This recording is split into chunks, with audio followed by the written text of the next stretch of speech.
This is my Viva Voce for week 23. The question is, what was the long-term impact of the hippie movement? Although we often reduce the hippie movement to an aesthetic or fashion trend, its ideological implications fundamentally remade America, and the 1960s can be understood as a second foundation of America. The hippie movement transformed, firstly, morality and religion, secondly, our relationship with our bodies, and thirdly, our view of technology.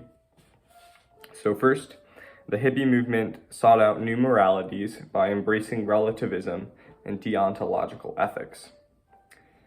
So first, what are the origins of the hippie movement?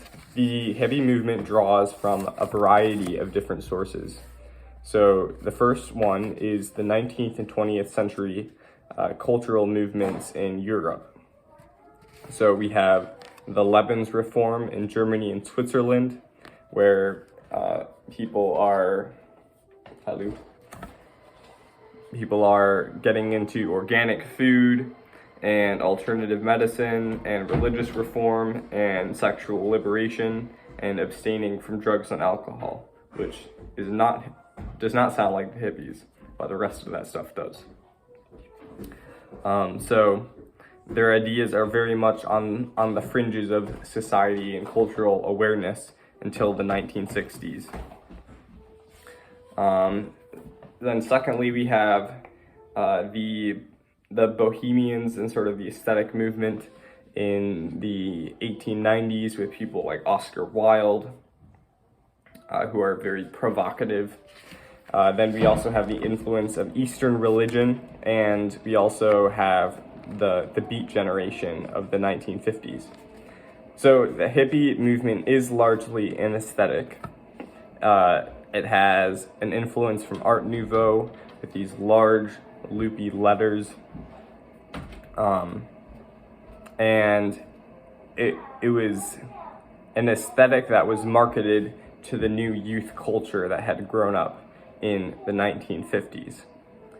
So in the 1960s, strict modernism falls out of fashion, and we get a new postmodern view of morality, which the hippies embrace. So in postmodern morality, there is no universal truth. Everything is relative, and morality is determined by cultural context. So it's all about the story. So this works on a broad idea scale, but it sort of breaks down when you get to individual interactions between people with different moralities, which we claim a postmodern moralist would claim that both are equally valid, but how do you make those decisions when it comes down to it? So Rawlsianism, and let's see. Right, so the hippies really valued individualism, so they wanted everyone to follow their own path and find their true selves, but they also valued community. And so these two values clashed because they built up these cool communities, but then the people inside them could never really get along for that long. And so the communities would collapse. So the solution to this is Rawlsianism, which was the framework that was invented by John Rawls, and it is based on deontological ethics. So the main idea in Rawlsianism is the veil of ignorance. So if you have two parties that need to make a decision, the way that they will come to a just agreement is if neither party knows which side of the argument they're on. And so this system leads to equal liberty, so people get as much liberty as they desire, as long as it doesn't infringe on other people's liberty. And it also adheres to the maximum principle, which means that the least advantaged people in the system will be benefited as much as possible. And I believe if you are in the veil of ignorance, this is called the original position. So this is the state where you've been stripped of the hypothetical state where you've been stripped of your allegiances and interests that you have, and you're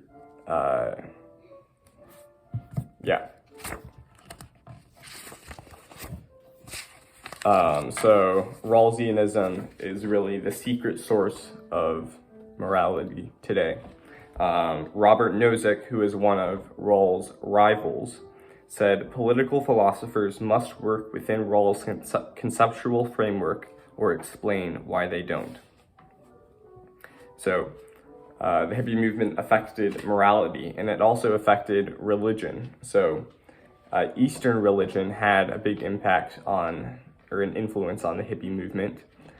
The Beatles and the Beach Boys were both sort of mentored for a while by the Maharishi Yogi, but eventually they became disenchanted with him and left his teaching, because they figured out that he was a sham. But Eastern thought does influence the hippie movement, and through them, the Jesus People movement, which then filters down into non-denominational evangelical churches. And so they became more casual. There was more contemporary music. It was more like a concert. There was a lot more physical expressiveness and more reliance on technology. So secondly, the hippie movement changed our relationship with our bodies. So it led to more interest in drugs like marijuana and LSD, and different perspectives on healthcare, exercise, and the environment. So the hippies had a very seize the day mentality. They wanted pleasure now. Jerry Rubin says, "We do not groove with Christianity, the idea that people go to heaven after they are dead. We want heaven now." I think that's in the Yippie Manifesto. So you have people like Janis Joplin, who is singing "Get It While You Can," a song about getting pleasure wherever you can find it. And she did drugs, and she died young. So a lot of these people did drugs. So they did marijuana and LSD, which has hallucinogenic properties. So LSD affects the liver, and for many it produced gorgeous hallucinations, but it could have dangerous emotional effects, leading to suicide in some cases, or just depression in general. However, it can have benefits as well. So Cary Grant said that LSD helped him through depression. Hippies embraced alternative medicine, like crystals, homeopathy, and herbal medicines. They also emphasized authenticity, which often led to loneliness and isolation. However, the hippies were all united by their individual quests to find themselves. The hippie diet influenced America. Jonathan Kaufman argues that the hippies led to the organic food movement and things like whole wheat. They rejected mass-produced food like Wonder Bread. Let's see. Hippies remade Japanese peasant food in a really incompetent way, and I don't really understand this, but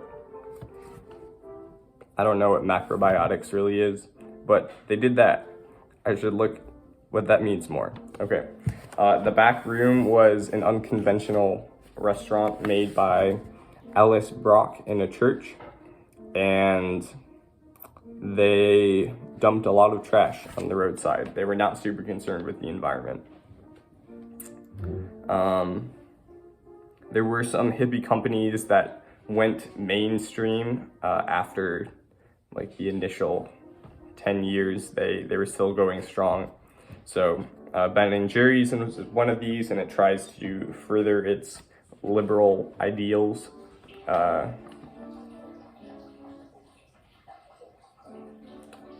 Through the money they make.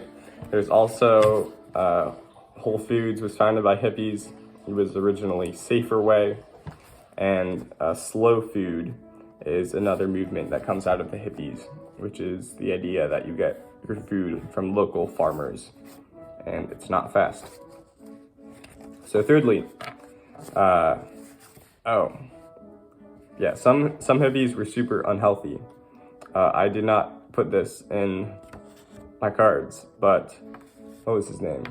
One of the singers in the Beach Boys, ate a cheeseburger every day and lay in bed and ate birthday cake. So he was not healthy, but he liked the idea of organic food. So thirdly, young people in the hippie movement led to the integration of technology with the rest of life. So we have things like the geodesic dome, which was invented or patented by Buckminster Fuller in the 50s, really takes off. It's sort of this, it's a new way of living, a new way to live, to organize oneself. So lots of young people moved to the country and they wanted to do things for themselves. So they wanted to grow their own food, and people made dome cookbooks for how to build your own geodesic dome. So, however, Stuart Brand says, forget anti-war protests, Woodstock, even long hair. The real legacy of the 60s generation is the computer revolution. So we see sort of the first versions of the internet emerging out of the hippie movement. So phone phreaking was something that was going on during this time, where people would imitate the dial tones, just like whistling into the telephone to hack the system. And so they invented the conference call through this, and they were just connecting a bunch of different phones and making a network out of them. So hippies, as I have mentioned before, were also sort of hacking the mind with LSD. And Silicon Valley emerges in California from the hippie movement. So the hippies were very much about sharing ideas and having an open mind. And so we have a more free sharing of technological ideas, which helps Silicon Valley to rapidly make new things, to rapidly innovate. So the Whole Earth Catalog is one of the things that helps this process. So the Whole Earth Catalog, Steve Jobs said, the Whole Earth Catalog was one of the Bibles of my generation. And so it was a catalog where the readers could mail in different tips and tricks of how to do different things with technology, or phone phreaking, or geodesic domes, stuff like that. So although we often think of the hippie movement as an aesthetic or a fashion trend, it was a lot more than this, and its ideological implications fundamentally remade America. Thank you.